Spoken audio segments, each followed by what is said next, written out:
নমস্কার বন্ধুরা, মৌমির আরেকটি নতুন ব্লগে তোমাদের সকলকে স্বাগত জানাই। আর সবার প্রথম জানাই শুভ জন্মাষ্টমী। আজ জন্মাষ্টমী, শ্রীকৃষ্ণের জন্মতিথি। দেখো তো ঠাকুরঘরটা কেমন সাজানো হয়েছে। আমরা নিজেরাই সাজিয়েছি, সবাই মিলে হাতামাতি করে সাজিয়ে নিলাম। এরপর সকালের পুজোয় চলে গেলাম। তাড়াতাড়ি করে সকালের পুজোটা সেরে চলে গেলাম রান্নায়, কারণ আজ তো অনেক রকম রান্না করতে হবে ঠাকুরের জন্য। তো একা হাতে অনেক কিছু করতে হবে বলে সকাল থেকেই শুরু করেছি। আর সবার প্রথম নিজেদের জন্য এই যে শ্যামা চালটা বানিয়ে নিয়েছি, সকলে টিফিনে খেয়েছি।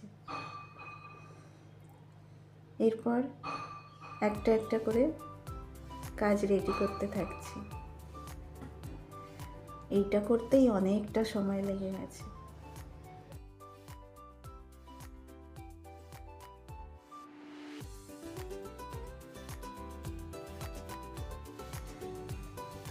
এইভাবে এর পালটা আমি বের করে নিই। তা ছোট জিনিস তো করতে করতে অনেকটা সময় লেগেছে। এরপর একটু তালের লুচি, আর তারপর করেছি সাদা লুচি। সব ভিডিও তুলতে পারিনি, এতটাই ব্যস্ত ছিলাম। যতটা পেরেছি তুলেছি। আর করেছি একটু ঘুগনি, ছোলার ডাল, আলুর দম, আর এই যে বড়াটা বানিয়ে নিলাম।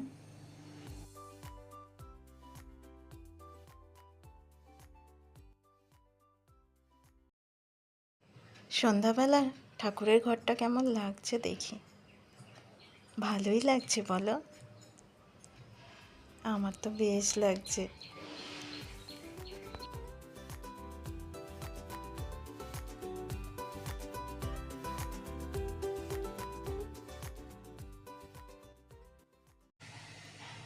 আমার ভিডিও কেমন লাগছে কমেন্টে জানিও।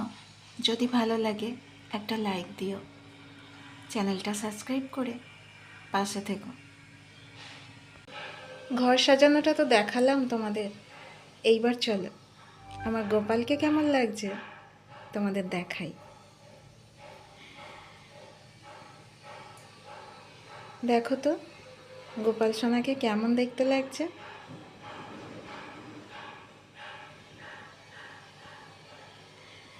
তো জন্মাষ্টমীর ভিডিও এইখানেই শেষ করছি।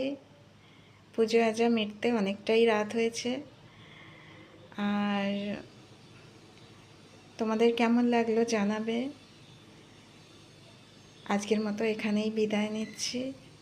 তোমরা ভালো থেকো, সুস্থ থেকো, আমার ভিডিও দেখতে থাকো।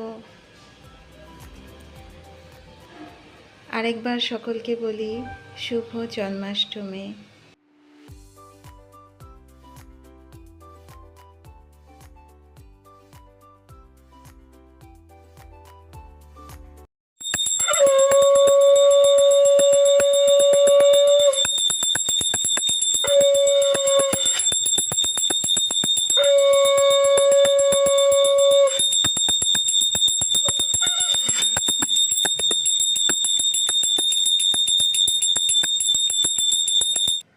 আজকের মতো এখানেই বিদায় নিচ্ছি। আবার দেখা হবে পরের নতুন ব্লগে। ততক্ষণের জন্য টাটা সকলকে।